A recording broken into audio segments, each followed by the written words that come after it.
Waktunya bersaat teduh dengan Tuhan melalui bacaan Alkitab 1 pasal sehari dalam kitab sajak dan nyanyian yang dinyanyikan oleh bangsa Yahudi bahagian kedua, seri yang ke-129.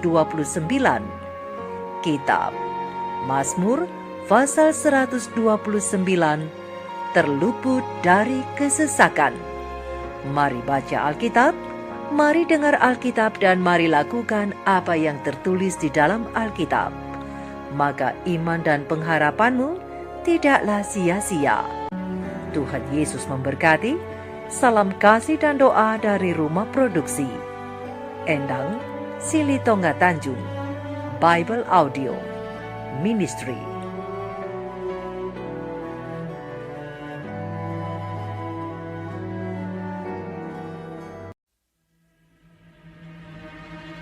Nyanyian Ziarah. Mereka telah cukup menyesakan aku sejak masa mudaku. Biarlah Israel berkata demikian.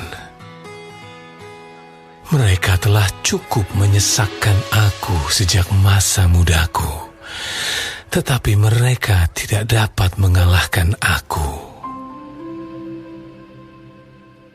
Di atas punggungku pembajak membajak, membuat panjang alur bajak mereka.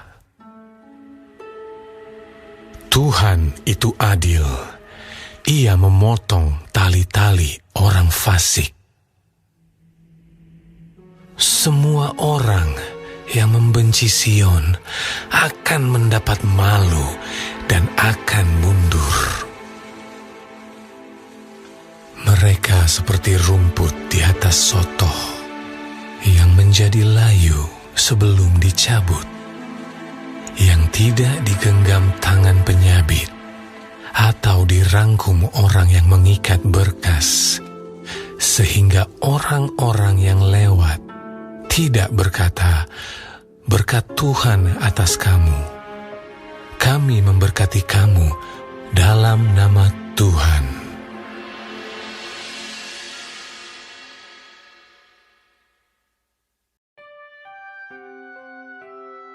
Kita telah menyelesaikan bacaan Alkitab 1 pasal sehari dalam kitab Mazmur pasal yang ke-129, terluput dari kesesakan.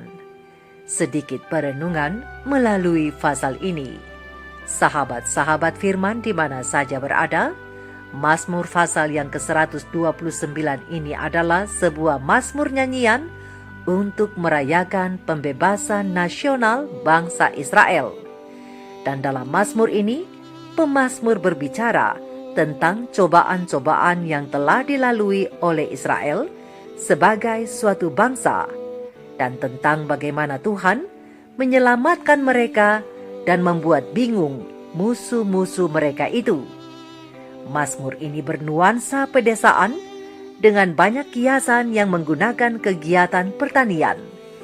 Misalnya pada kata pembajak, membajak, panjang alur bajak, penyabit, rumput yang layu sebelum dicabut, dan juga berkas yang diikat.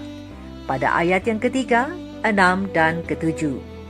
Sahabat-sahabat firman, sebagaimana penulis Mazmur ini menggambarkan tindakan penyelamatan Tuhan kepada mereka dengan memakai kiasan kegiatan pertanian, maka tindakan penyelamatan Tuhan kepada umat-umatnya di akhir zaman juga menggunakan kiasan dengan kegiatan ini. Pena Ilham Ilahi Roh Nubuat Membina Kehidupan Abadi, bab 4, halaman 48 alinea pertama sampai halaman 49 alinea pertama, dan halaman 51 alinea pertama sampai alinea yang keempat. Terang kecil ini menjelaskan, seperti dalam perumpamaan Tuhan Yesus. Tuhan Yesus mengumpamakan kerajaan sorga seperti orang yang sedang menaburkan benih yang baik di ladangnya, dan dunia diumpamakan dengan ladang itu. Penabur benih yang baik itu adalah Kristus, dan benih-benih yang baik adalah anak-anak kerajaan yang menggambarkan orang-orang yang lahir dari firman Allah yakni kebenaran. Tetapi pada waktu semua orang tidur, datanglah musuhnya menaburkan benih yang lain, yakni lalang di antara gandum itu, lalu kemudian pergi. Ketika gandum itu tumbuh dan mulai berbulir, nampak jugalah lalang itu. Lalang menggambarkan anak-anak si jahat, dan orang yang digambarkan dengan lalang menggambarkan satu kelas yang menjadi buah atau penjelmaan dari kekeliruan atau asas-asas yang palsu.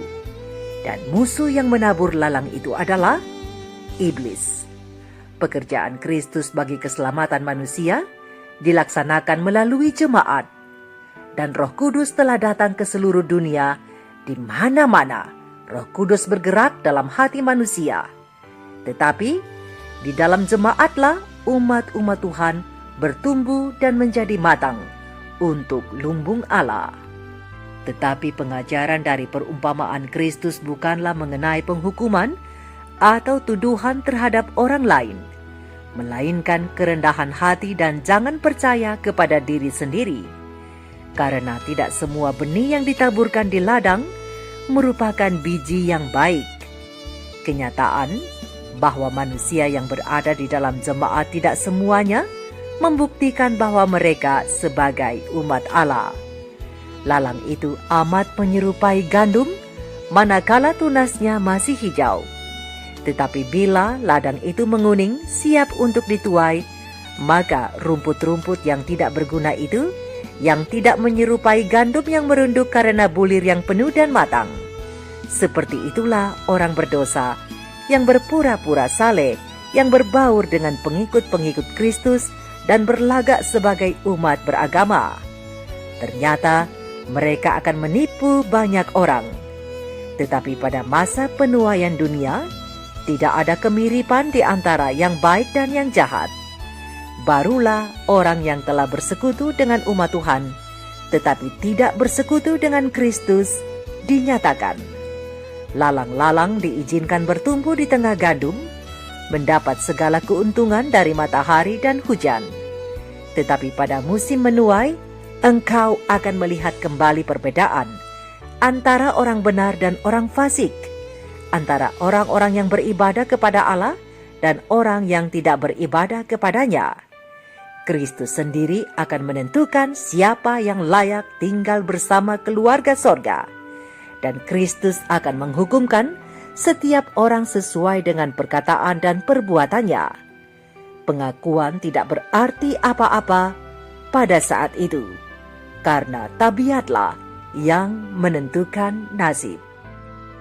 Juru selamat tidak menunjukkan ke suatu masa bila mana semua lalang-lalang itu menjadi gandum. Gandum serta lalang itu tumbuh bersama-sama sampai kepada masa penuaian akhir dunia ini. Kemudian lalang itu diikat untuk dibakar, sedangkan berkas-berkas gandum dikumpulkan ke dalam lumbung Allah. Pada waktu itulah orang-orang benar akan bercahaya seperti matahari dalam kerajaan Bapa.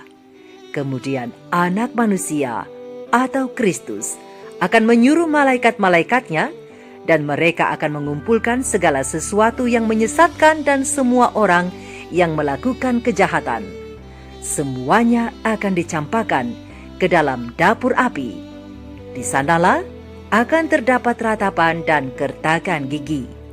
Sahabat-sahabat firman, sahabat-sahabatku, walaupun saat ini umat-umat Tuhan yang setia mengalami banyak kesesakan yang boleh saja datang dari luar jemaat maupun datang dari dalam jemaat itu sendiri, tetapi percayakanlah hidupmu kepada pembajak kebenaran, dan biarkanlah ia yang membuat panjang alur bajak sampai tiba waktunya. Maka ia sendiri yang akan memotong tali-tali orang fasik, dan mereka akan menjadi layu seperti rumput yang tidak diikat sebagai berkas. Semua yang membenci Sion, Tuhan berfirman, mereka akan mendapat malu dan akan mundur. Di ayat yang kelima. Untuk itu, tetaplah semangat, tetaplah setia, tetaplah hidup sesuai dengan kebenaran firman-Nya. Tetap bertahan, Yesus segera datang. Shalom.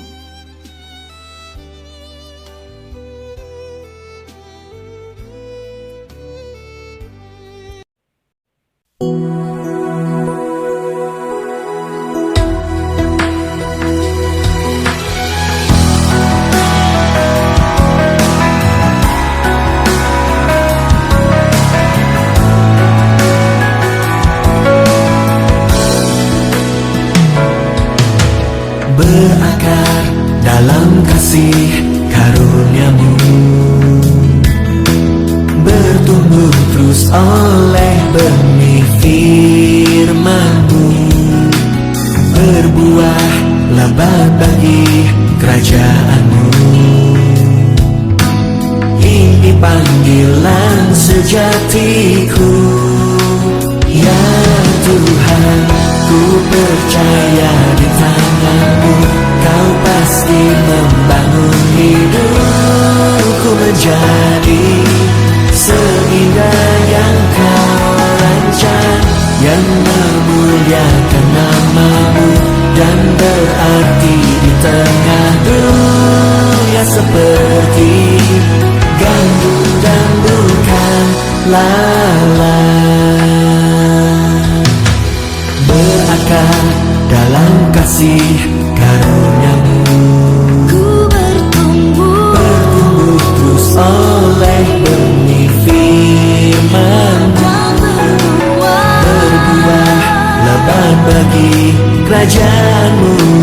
di panggilanku, Ini panggilan sejatiku, ya Tuhan, ku percaya di tangan-Mu, Kau pasti membangun hidupku menjadi seindah yang Kau rancang, yang memuliakan nama-Mu dan berarti di tengah dunia seperti gandum dan bukan lalat.